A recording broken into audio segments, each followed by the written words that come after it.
zagozie, ipiniarreta, euskararen astea, indarrez beteta, ederto pasatzea, beti gure meta, ta euskara maitatu geurea da eta.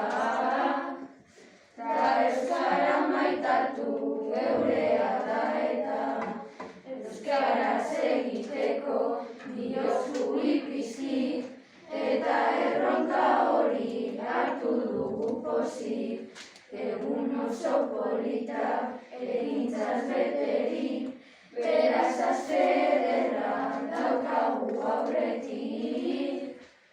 Beraz aste ederra daukagu aurretik. Kaixo Euskal Astea, hemen zaude jada, Covidak ez du lortu, ta astea hemen da. Dena ondo badoa, osata algara, aurten ospatuko gure tanborra da. Aurten ospatuko gure tanborra da.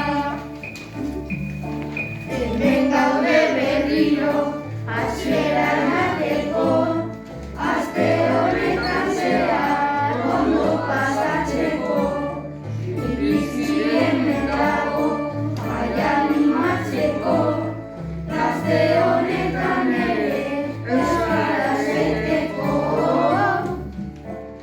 Aste honetan ere euskaraz egiteko. Badator aste honetan, poztasun handia, egintzaz beteriko aste berezia. Aste santu